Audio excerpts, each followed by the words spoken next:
Today I'm going to be continuing with the Mandalorian. I'm going to be making the rocket pack. It does put me one step closer to being done with this cosplay, although there is still a few things left to do. The patterns for this, like all the other Mandalorian patterns, are up on Facebook. There's a link to that.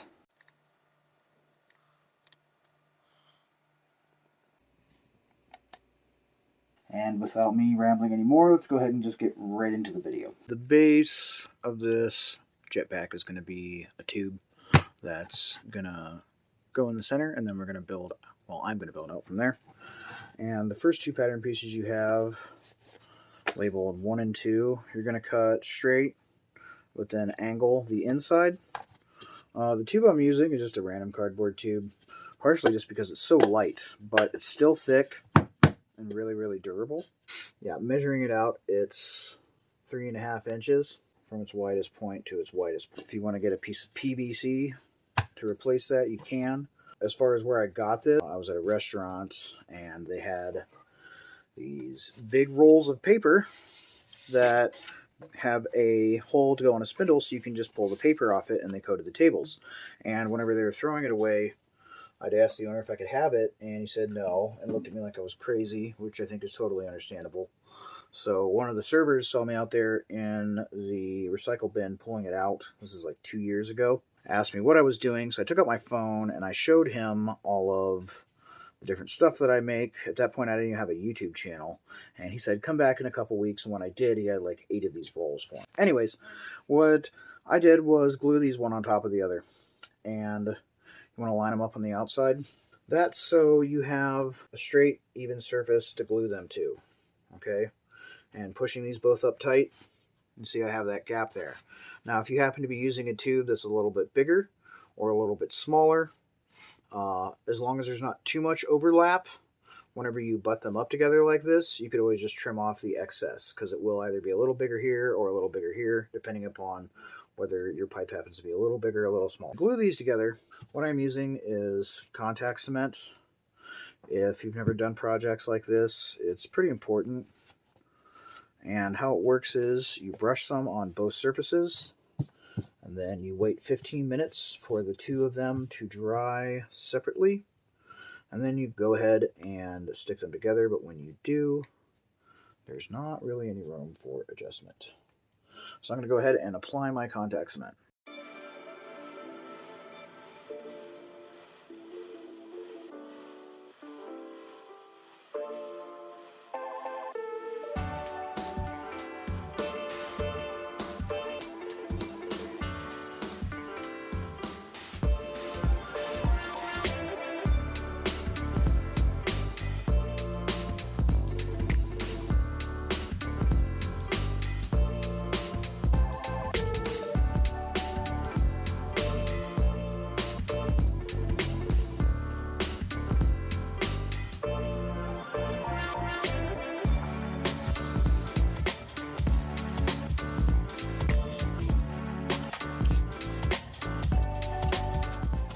Okay, now that those are together, I'm going to take my 12.5 inch section of pipe that I cut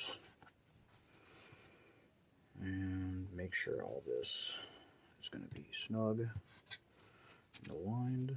Now that that is in place, I'm going to use my Sharpie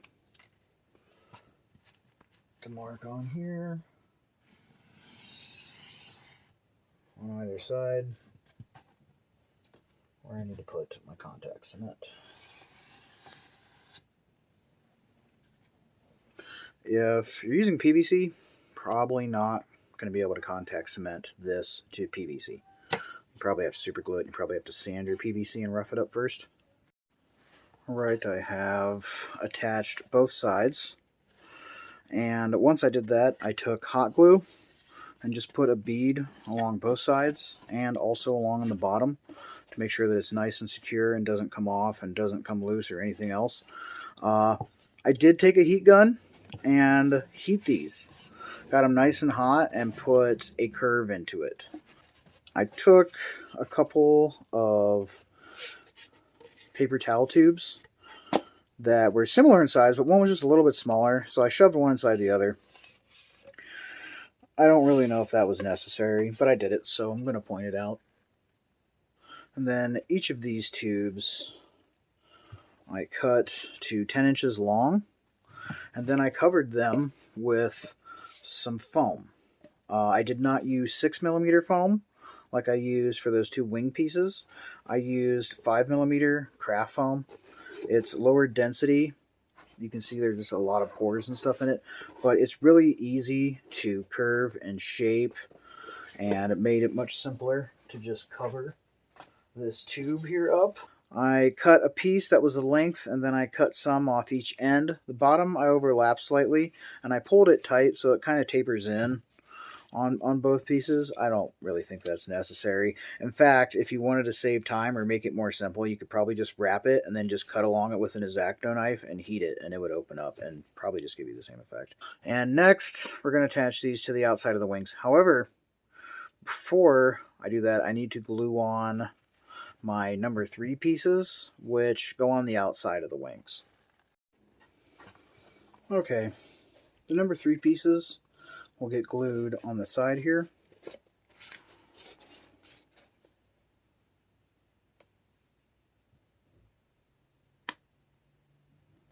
Straight down like that. Okay. And I took these and sanded down my backsides with the Dremel because I didn't actually glue them the most even. So I needed to level that out a bit so that I can glue these in about 6mm out from this here. Okay, both these are glued in place, and I used contact cement, but when I was done I just kind of ran some super glue down it to make sure they don't slip or roll once I have them spaced just where I want them. From there, you're going to need 2 number 4s, and then flip that pattern over and do 2 number 4s and 2 number 5s. And using contact cement again,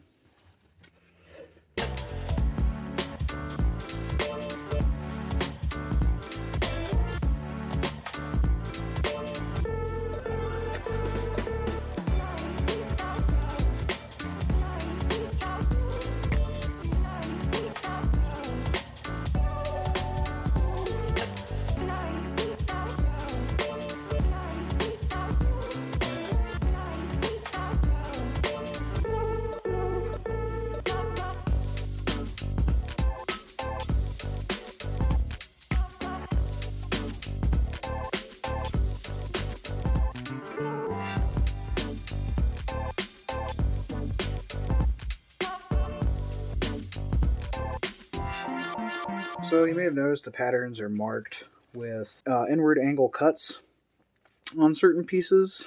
That's to give you an inward bevel or inward angle on your cut, so that whenever you're putting them together, it will form up more or less at an angle. Anytime I've really had problems or trouble with a particular pattern or a set of angles that I really needed to line up perfect, I would even go as far as, say, use my Dremel to make sure both angles were exactly even. But with this, I'm not too much worried. So from here, if you haven't already guessed, you're going to need a second number 3 pattern for each one. And then what I'm going to do is contact cement them together. Once I get everything lined up straight how I want it, I'm just going to use some super glue to hold it in place. Alright, now that that's all together, I put on my number 6 pieces, which are also 6mm. But next, I need to cut a piece of foam that's going to start where the 6s do and wraps over this tube to both sides. This can create a gap here. Again, I'm going to use 5mm like I used on this just because it's a little bit easier to curve without heat and glue.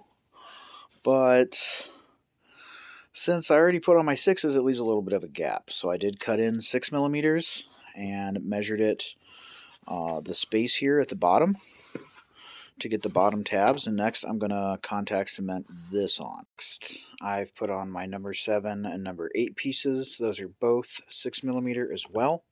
And I put those on after I covered my tube to line up with the top of this. And those I just butted up against my 5mm liner. I used an X-Acto knife to cut a rectangle and then some straight lines down through it on both sides. Now I'm going to use a heat gun to heat it and get them to open up.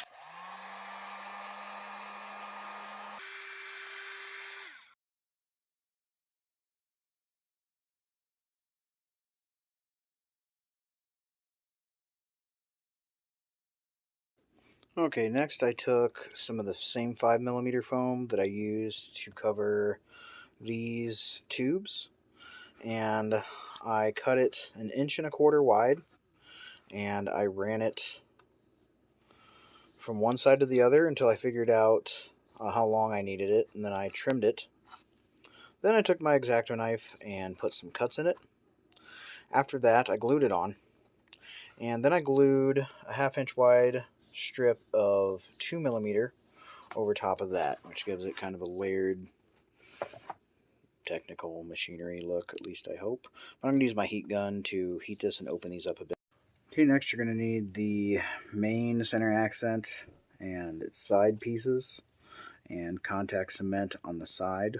All of these are, again, 6mm EVA foam. And then starting with the front,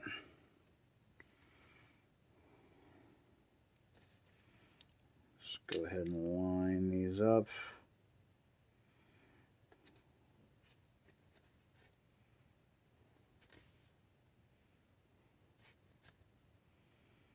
And glue them on.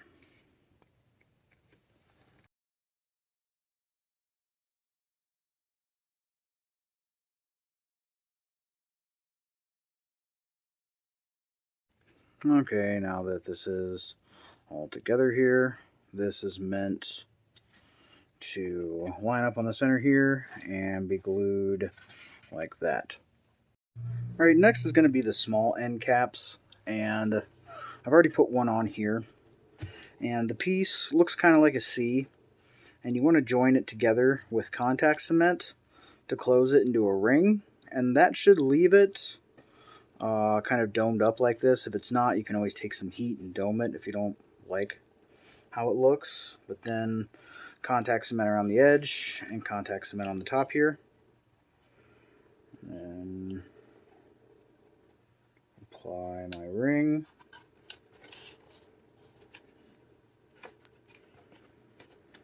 And then there'll be a small circle about the size of a nickel if you live in the US. And I'm just going to super glue that on top to be sort of a top cap cover. I also took an X-Acto knife and put some detail cuts in the bottom and a little bit on the side here as well. Heated that with the heat gun so it would open up. To cover the center tube here, now that I got this all glued on, I used the center top cap pattern, which is the same size as this cardboard tube. So if you were curious, just take this cardboard tube, or sorry, just take the pattern for that to get a similar size if you're going to substitute with PVC. Next, we have another one of these C pieces. Looks very similar to the ones I put on here. And again, I'm just going to line that up and glue it together. And it does give it a little bit of a taper, but I'm going to use my heat gun to help give it a little bit more so of a taper than what it has. And that'll be glued on top of here. And there it is after I've heated it, tugged it, and pulled it to get a slope. I'm going to put the seam in the rear when I glue it on with super glue.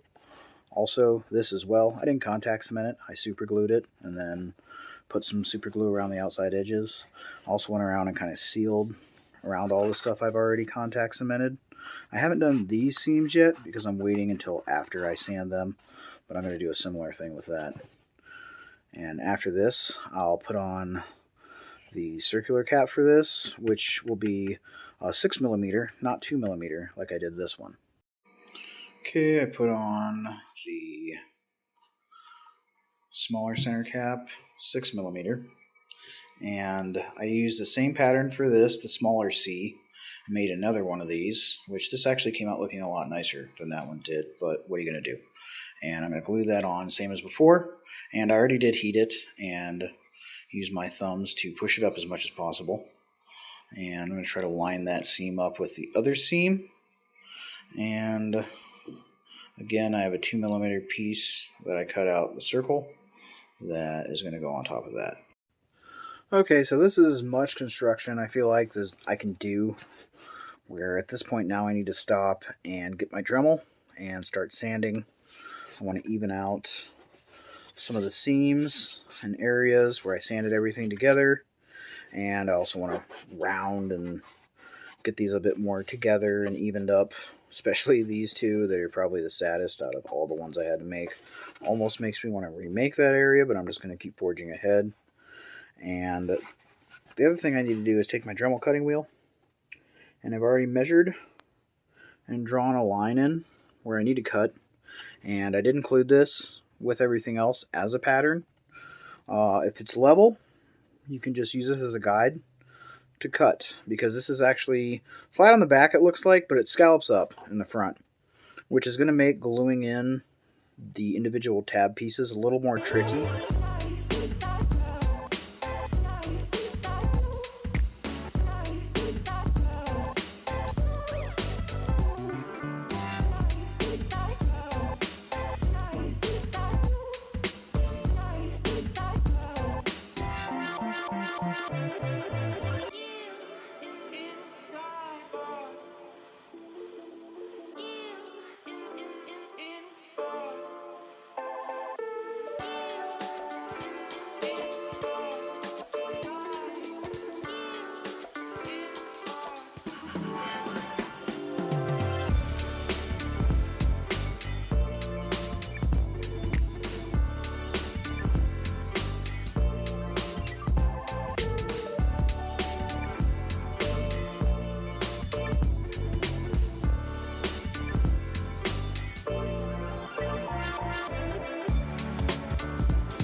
Alright, I finished sanding out the edges and making sure the side is even and straight and level. Rounding off the back edges as much as possible so that it doesn't catch on the costume. And I cut this a little shorter and sanded it to shape. Well, I took and glued in the exhaust tab pieces. They're 6mm as well. And they angle up like this so that you can glue them in at a slight outward angle. It's not too extreme, but it is angled outward all the way around. Took 6. But these right here, I glued in with hot glue. I put hot glue on the top and then just pressed them in like that. Started with the center here and then just worked my way around.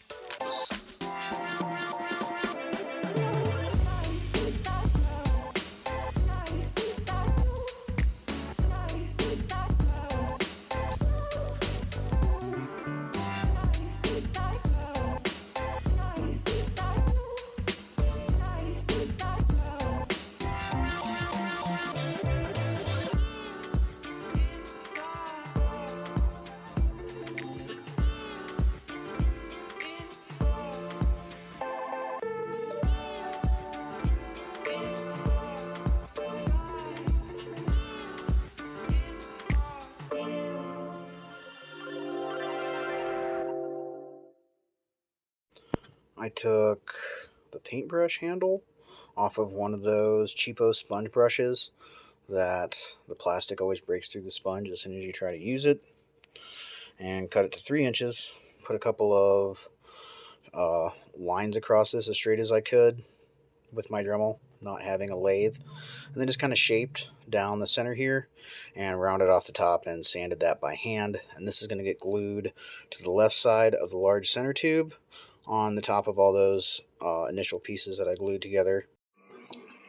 And there it is. I glued it on by just using super glue and then a little super glue and baking soda around the outside to make sure that it's going to stand straight and not come loose without something literally ripping it off. Okay, for the next antenna, I just used a tip of a paintbrush handle and I wrapped a 1/2 inch strip of 2mm foam around this and just glued that on at the top. Next, what I need to make is the circular areas that go into here. My suggestion is just like head to Hobby Lobby or Joann Fabrics and look for a pine circular dowel.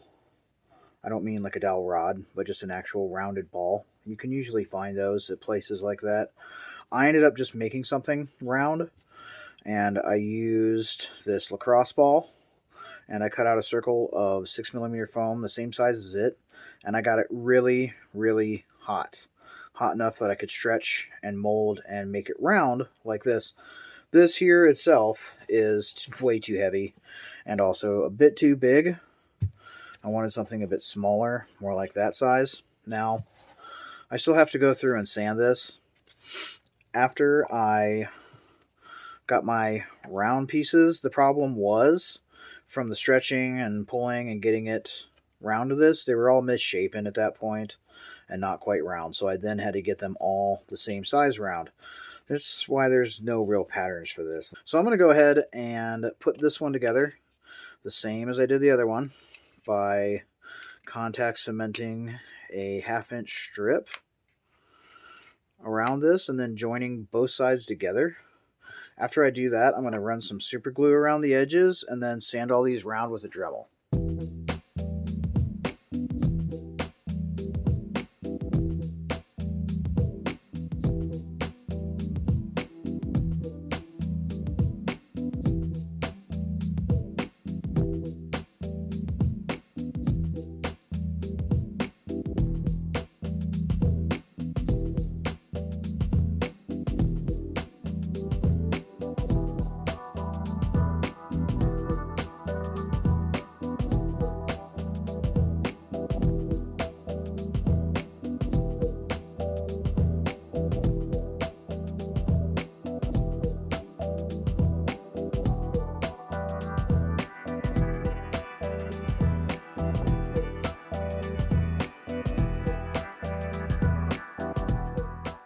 Okay, I've glued both of them on, again with super glue. Right now I'm just waiting for it to dry to make sure my finger doesn't stick to it if I touch it, or that none's going to run down this and get all over me. But I didn't so much make them straight across as I tried to make them straight with this part of the curve here, straight with that angle on both sides. Next I have the small exhaust ports, which are going to get glued on to the round balls here. And I have the left one put together. The right one is right here. For the right, you have it facing this way and curve it in. For the left, facing this way and curve it in. I've already done the left, so this is going to be my right. Alright, I glued the ends on and a super glue for that. And then I took some scrap foam and just cut some circles and just kind of filled that in with foam and hot glue just to make sure that it stays steady, so that if I wish, I can stand it up by those, store it by those, or whatever. Okay, for these little nubbins that I glued on here, I just used an old worn out Nerf dart that I cut up into a few pieces, picked out the nicest ones, and glued them on either side. Put a couple 2mm circles and a couple of these little plastic rings from my super glue tube, just kind of make that look like an accent. I'm not going to do any more cutting or heating or any of that stuff. I'm pretty much done. So now I'm going to take some Mod Podge and a large brush for the big areas and a smaller brush for all the nooks and crannies and seal this up with a couple coats so that I can primer it and paint it shiny.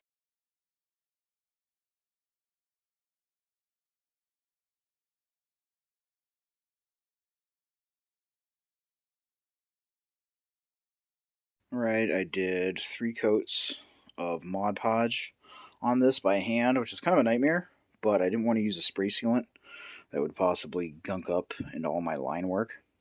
After that, I just painted it black. I did this with spray paint, and I did it off camera and didn't film it, just because this piece is so large, and the overspray gets everywhere. I didn't want it getting on my camera lens.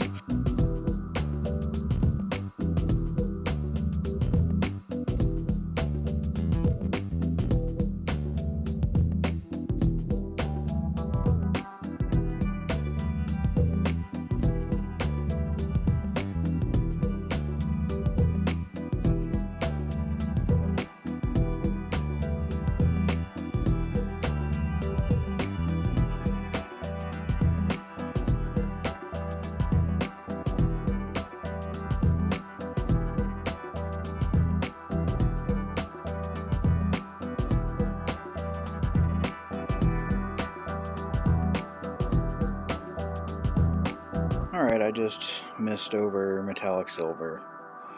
And in certain areas, like here, and on top of this, or like the center of here, or this highest raised area here, or like on these top caps, I'll put a little more silver, a little more on here, on certain areas so they pop, in other areas so it gives it a bit more depth when you look at it. Then on this, I oversprayed some baby blue very lightly, and then went over it again with a bit more silver just to kind of make it look like it has that effect from metal being heated repeatedly. And yeah, that's going to be pretty much it for this. I'm going to have to make the back plate and attach it to the rest of the cosplay and figure out how to attach this to it. I'm hoping that I don't have to do it permanently, and that I can just use something simple like industrial Velcro, but that may not work. We'll see. Alright, that's going to wrap it up. Hopefully you enjoyed this video and I give you some ideas for what direction to take your own project if you're choosing to do something like this. If you enjoyed this video, please leave a like, and if you're not subscribed, please consider doing so, as it does help out the channel tremendously. And as always, thank you for watching. Have a great day.